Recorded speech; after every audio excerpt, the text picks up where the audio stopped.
এই যে দেখুন বন্ধুরা, অল্প সময়ে আর অল্প কিছু উপকরণ দিয়ে একেবারে দোকানের মতো পারফেক্ট গজা তৈরি হয়ে গেল। কত সুন্দর লাগছে দেখুন একবার শুধু। আপনারা কিন্তু অবশ্যই এইভাবে বাড়িতে বানিয়ে খাবেন, তাহলে কিন্তু আর দোকানে খেতে যাবেন না। নমস্কার বন্ধুরা, ভিলেজ ফুডি শম্পা কিচেনে আপনাদের সকলকে স্বাগত। আজকে আর একটা নতুন রেসিপি আপনাদের সাথে শেয়ার করব।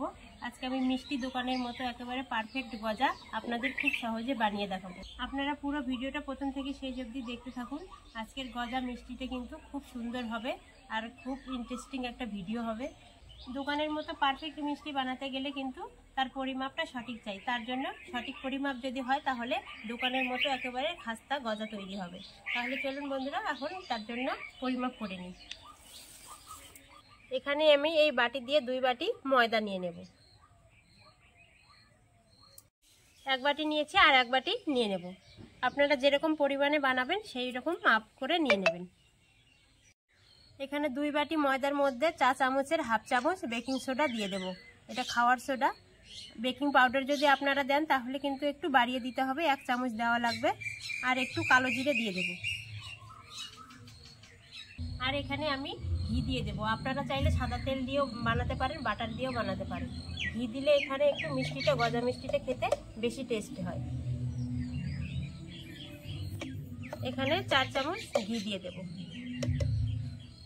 যাদের ঘি খাওয়া বারণ তারা কিন্তু সাদা তেল দিয়েও এটা কিন্তু বানাতে পারেন, খেতে কিন্তু খারাপ লাগবে না।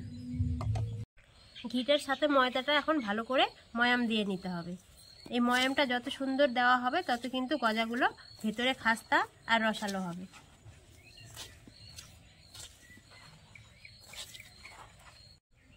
এই ময়দার মধ্যে একটু সামান্য পরিমাণে লবণ দিয়ে দেব। যে কোনো মিষ্টিতে একটু লবণ দিলে কিন্তু মিষ্টিটা খেতে কিন্তু খুব ভালো লাগে। এখন ভালো করে মেখে নেব।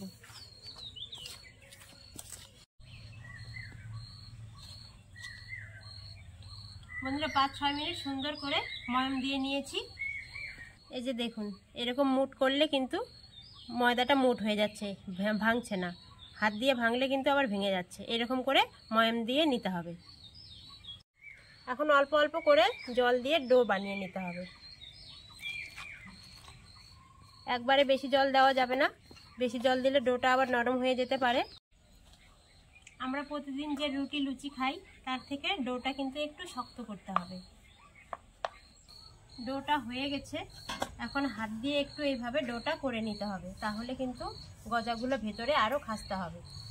এভাবে করে একটু ছিঁড়ে ছিঁড়ে নিতে হবে ময়দাটাকে।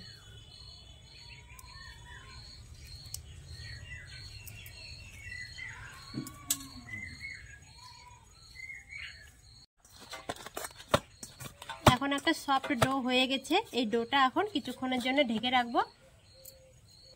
গজাল মিষ্টি শিরাটা এখন বানিয়ে নেব। তার জন্য উনুন ধরিয়ে প্যান বসিয়ে দিয়েছি। এখন এখানে আমি 1 বাটি চিনি নিয়েছি, এই 1 বাটি চিনিটা দিয়ে দেব। 1 বাটি চিনি নিয়েছি, 1 বাটি জল দেব।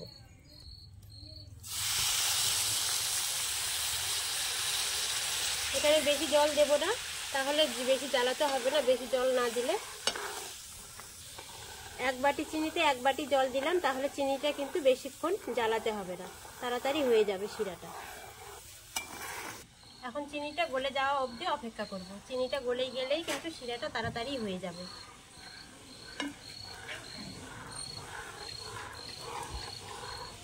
বন্ধুরা চিনিটা গলে গেছে, হাতে একটু চিটচিটে ভাব চলে এসেছে। এই শিরাটা কিন্তু বেশি ঘন করাও যাবে না, আবার বেশি পাতলা করাও যাবে না।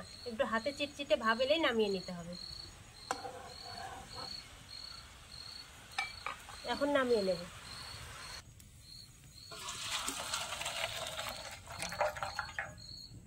গজাল মিষ্টির জন্য কিন্তু শিরাটা পুরো ঠান্ডা করে নিতে হবে। এখন ঠান্ডা করার জন্য রেখে দেব।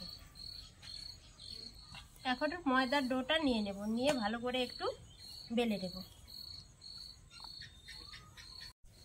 ময়দার ডোটা হাত দিয়ে এইভাবে একটু চেপে চেপে নেব, চেপে বড় করে নেব। এখন একটা বেলনা দিয়ে হালকা চেপে বেলে নেব। এইভাবে লম্বা করে বেলে নেব। ডোটাকে এরকম লম্বা করে বেলে নিলাম। এখন একটা ছুরি দিয়ে কেটে নেব। দোকানের মতো যদি আপনারা খাস্তা বানাতে চান তাহলে কিন্তু এইভাবে আমি যেভাবে বানাচ্ছি সেইভাবে একটু পদ্ধতিটা করবেন, তাহলে কিন্তু দোকানের মতোই খাস্তা হবে। এখন এই মুখগুলো একটু বন্ধ করে নেব। দুই দিকেই এই মুখগুলো একটু জোড়া লাগিয়ে দিতে হবে। জোড়া লাগিয়ে আবার এইভাবে বেলে নেব।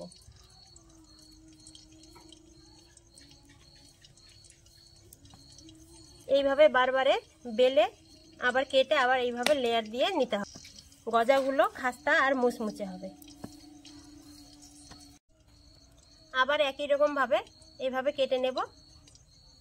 কেটে নিয়ে একটার উপরে আর একটা দিয়ে আবার মুখগুলো চেপে দেব। এইরকম 3-4 বার করে নেব।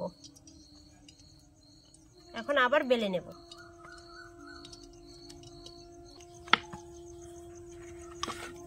এখন এইভাবে একটু বেলে নেব।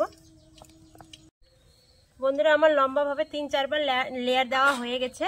এখন এইভাবে কেটে নেব। এখন এইভাবে লেয়ারটা দিয়ে নেব, দিয়ে আবার এইভাবে মুখগুলো চেপে লাগিয়ে দেব। এখন 4 কোনা করে বেলে নিয়ে গজার শেপ দিয়ে নেব।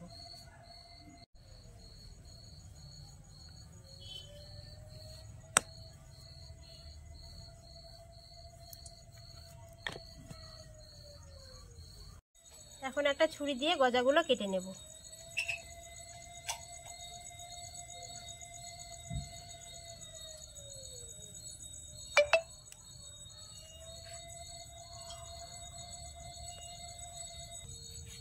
এই অংশটা বাদ দিয়ে দেব।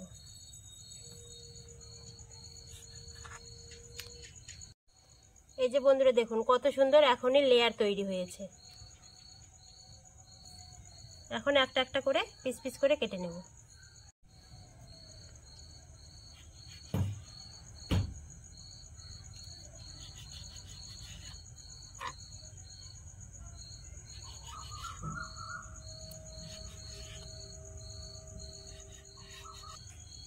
এরকম পিস পিস করে কেটে নেব। একটু ধারগুলো সমান করে নেব এইভাবে। সব গজাল মিষ্টিগুলো বানানো হয়ে গেছে। এখন ভেজে নেব। তার জন্য উনুন ধরিয়ে কড়াই বসিয়ে দিয়েছি। দেখুন কত সুন্দর লাগছে। ভাজলে কিন্তু আরো সুন্দর লাগবে। এখন একটা একটা করে মিষ্টিগুলো ছেড়ে দেব। তেলের মাপটা কিন্তু সঠিক রাখতে হবে। একই রকম তাপ যেন ধরে থাকে। একসাথে সব ভেজে নেব।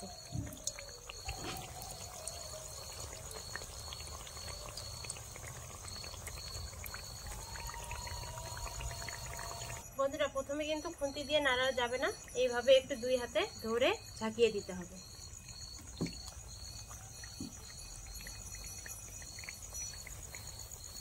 গজাল মিষ্টিগুলো একটু শক্ত হয়ে গেছে। এখন উল্টে দেব।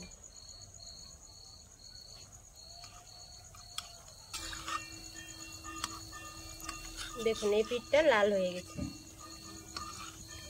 সাবধানে উল্টে দিতে হবে।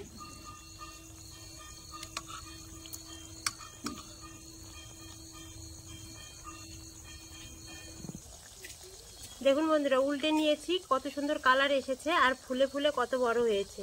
লেয়ারগুলো কিন্তু ছেড়ে দিয়েছে।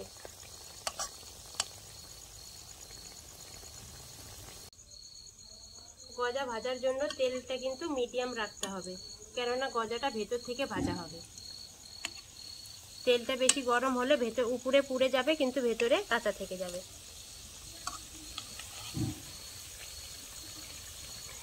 দেখুন একটা ফুলে ফুলে কত বড় হয়ে গেল।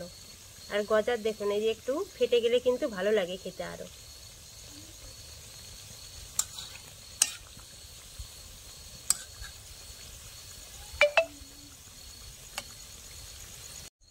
বন্ধুরা, গজাগুলো ভাজা হয়ে গেছে সুন্দর করে। এখন তুলে নেব। এই যে দেখুন কত সুন্দর কালার এসেছে আর কত সুন্দর লাগছে দেখতে। এখন সবগুলো তেল থেকে তুলে নেব।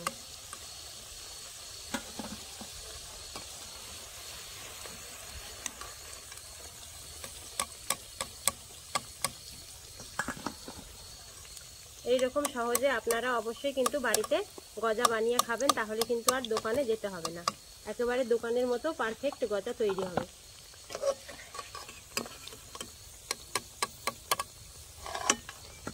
এগুলো বানাতেও কিন্তু বেশি সময় লাগে না, অল্প কিছু সময়ে আর অল্প কিছু উপকরণ দিয়ে খুব সুন্দর একটা গজা মিষ্টি তৈরি হয়ে যায়।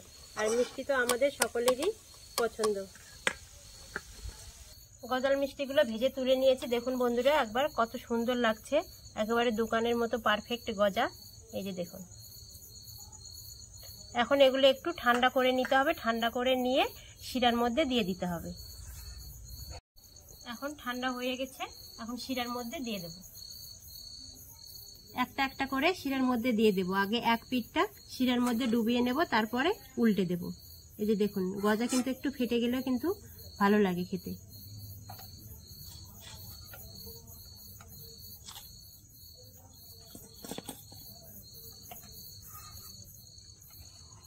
তিন চার মিনিট এইভাবে এক পিঠ ডুবিয়ে রেখে পরে উল্টে দেব।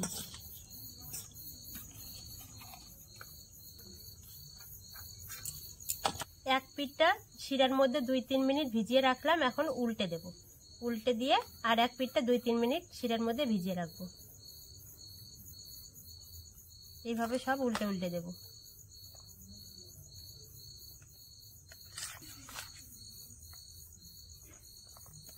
বন্ধুরা, গজা মিষ্টিগুলো 5-6 মিনিট শিরার মধ্যে ভিজিয়ে রেখেছিলাম, এখন তুলে নেব।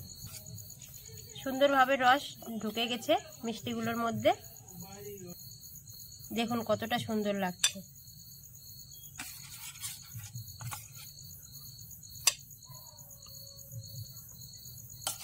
এইভাবে আপনারা অবশ্যই কিন্তু একবার বাড়িতে ট্রাই করে দেখবেন।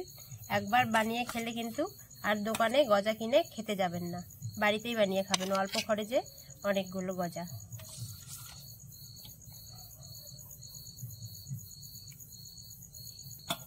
একবার শুধু দেখুন কত সুন্দর লাগছে দেখতে।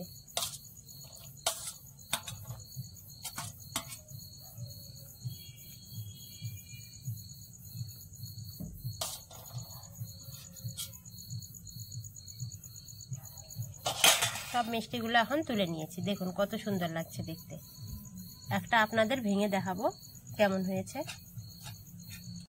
একটা আপনাদের ভেঙে দেখাবো। দেখুন গজার ভেতরটা কতটা রসে ভরা। এই যে